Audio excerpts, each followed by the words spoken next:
नमस्कार, मी साटम. आज गोड काय असा जर तुमचा प्रश्न असेल तर आमचा एक मित्र आहे, त्याला नुकतीच मुलगी झाली, तर त्याने मिठाई पाठवून दिली होती.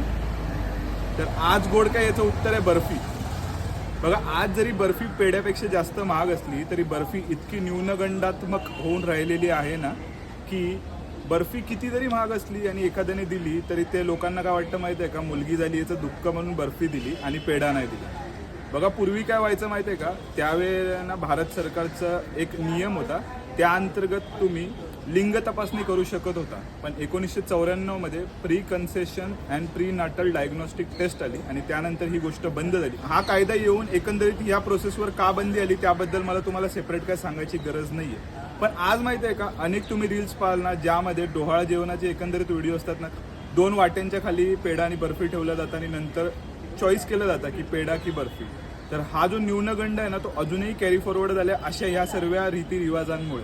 तर एकंदरीत मला असं वाटतं की जे सुज्ञ पालक आहेत आणि आता बनू पाहत आहेत, त्यांनी निदान डोहाळ जेवणामधनं ही जी प्रथा आहे ना ती वगळली पाहिजे, जेणेकरून बर्फीला लागलेला जो न्यूनगंड आहे ना, की मुलगी आणि त्यानंतरचं दुःख आणि एकंदरीत या सर्व गोष्टीचा जो एकंदरीत विचार आहे ना, तो मिटेल. बाकी तुम्हाला काय वाटतं याबद्दल ते कमेंट सेक्शनमध्ये कळवा.